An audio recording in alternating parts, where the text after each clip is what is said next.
আসসালামু আলাইকুম, কেমন আছো সবাই? আশা করি সবাই অনেক অনেক ভালো আছো। আজকে আমরা তোমাদের জন্য খুবই গুরুত্বপূর্ণ একটা ভিডিও নিয়ে হাজির হলাম। ভিডিওটি টাইটেল তোমরা বোর্ডে দেখতেছো, পানি লুইস ক্ষারক কেন। তোমরা বিভিন্ন সময় বিভিন্ন ভিডিওর কমেন্ট লিখে কমেন্ট করেছো, স্যার পানিকে কেন একটা লুইস ক্ষার বলা হয়, এটা নিয়ে একটা ভিডিও নিয়ে আসলে সুবিধা হয়।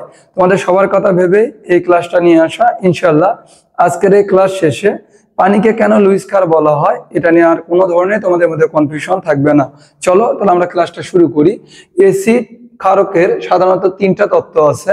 একটা হচ্ছে আরহেনিয়াস তত্ত্ব, ব্রনস্টেড-লাউরি তত্ত্ব এবং লুইস তত্ত্ব। লুইস তত্ত্ব অনুসারে আমরা কেন পানি লুইস ক্ষারক এটা আমরা ব্যাখ্যা করব। তাহলে প্রথমে আমাদের লুইস তত্ত্ব অনুসারে অ্যাসিড ক্ষারকের সংজ্ঞাটা আমাদের জানতে হবে। প্রথমে আমরা লুইস থিওরি কি এটা একটু বলি। লুইস থিওরি অনুসারে লুইস অ্যাসিড হবে তারাই যারা লন পেয়ার ইলেকট্রন অ্যাকসেপ্ট করবে। তোমার লন পেয়ার ইলেকট্রন অ্যাকসেপ্টর যারা, তারাই হচ্ছে লুইস অ্যাসিড। আর লুইস ক্ষারক কারা? লুইস ক্ষারক তারাই যারা লন পেয়ার ইলেকট্রন ডোনেট করে বা ডোনেশন করে। ওকে, তাহলে লন পেয়ার ইলেকট্রন অ্যাকসেপ্টর মানে যারা মুক্ত জোর ইলেকট্রন বা নিঃসঙ্গ জোর ইলেকট্রন গ্রহণ করে, তারা হচ্ছে লুইস অ্যাসিড। মানে যারা মুক্ত জোর ইলেকট্রন বা নিঃসঙ্গ জোর ইলেকট্রন গ্রহণ করে তারা হচ্ছে লুইস অ্যাসিড, এবং যারা মুক্ত জোর ইলেকট্রন দান করে, ডোনেট করে, তারা হচ্ছে লুইস ক্ষারক।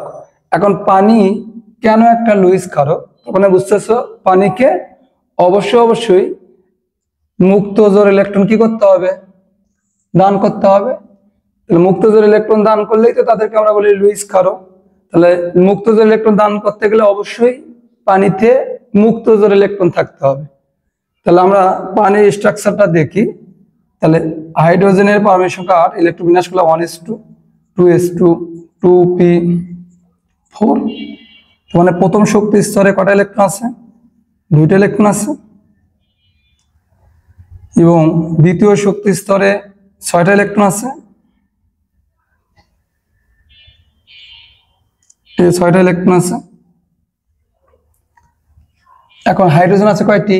2টি। হাইড্রোজেন অন এস অন, তখন একটি ইলেকট্রন, একটা দিয়ে এখানে একটা বন্ধন, আর একটা ইলেকট্রন দিয়ে এখানে একটা বন্ধন। মানে পানিতে বন্ধন কয়টা? 2টা। হাইড্রোজেনের সাথে অক্সিজেনের বন্ধন 2টি। আর একটা বন্ধনে 2টা ইলেকট্রন থাকে, একটা বন্ধনে 2টা ইলেকট্রন থাকে। তাহলে এই 2টা ইলেকট্রন দেখো বন্ধন গঠনে অংশগ্রহণ করেনি। তাহলে এই দুটাকে আমরা বলতে পারি মুক্ত জোর electron, loan pair electron. Loan pair electron কয়টি? এখানে 2টা। 2টা ইলেকট্রন নিয়ে তো একটা জোর হয়। তাহলে মুক্ত জোর ইলেকট্রন কয়টি? এখানে 2টি। তাহলে এখানে পানিতে বন্ধন জোর ইলেকট্রন কয়টি? 2টি। মানে একটা বন্ধনে 2টা করে ইলেকট্রন থাকে। তাহলে আমরা প্রথমে বুঝলাম যে পানিতে মুক্ত জোর ইলেকট্রন আছে। এবং কয়টি মুক্ত জোর ইলেকট্রন আছে? 2টি মুক্ত জোর ইলেকট্রন আছে। যেহেতু পানিতে মুক্ত জোর ইলেকট্রন আছে, তার মানে তার মুক্ত জোর ইলেকট্রন দান করার অ্যাবিলিটি আছে।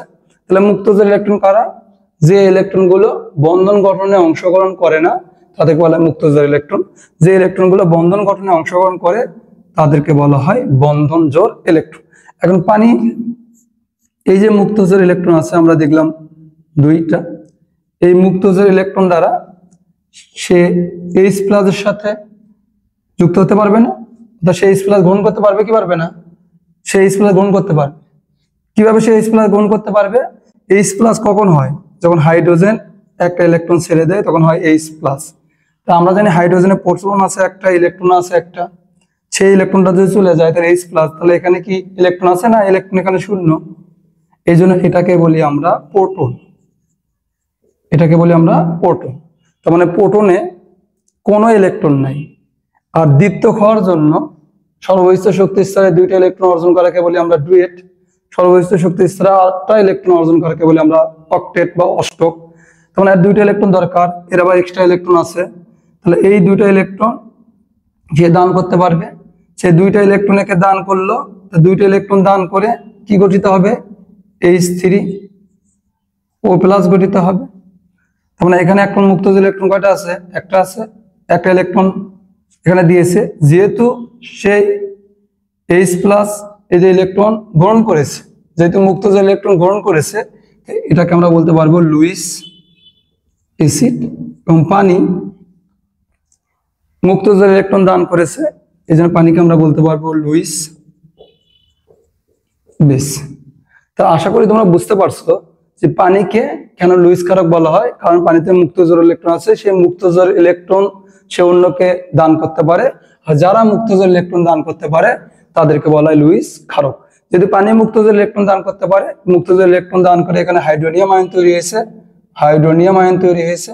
যেহেতু পানি মুক্তজোর ইলেকট্রন এখানে দান করতে পেরেছে, এই জন্য পানিকে আমরা লুইস ক্ষারক বলতে পারি। আশা করি পানিকে কেন লুইস ক্ষারক বলা হয় এটা নিয়ে তোমাদের মধ্যে যে কনফিউশন ছিল, আজ থেকে এই কনফিউশনটা ক্লিয়ার হয়ে গেছে। ক্লাসটা দেখে তোমাদের কেমন লাগলো অবশ্যই কমেন্ট করে জানাবে। ক্লাসটা ভালো লাগলে ফ্রেন্ডদেরকে শেয়ার করবে। পরবর্তী ক্লাস দেখার আমন্ত্রণ জানিয়ে আজকে এইটুকুই। এতক্ষণ সঙ্গে থাকার জন্য তোমাদের অসংখ্য ধন্যবাদ। All the very best.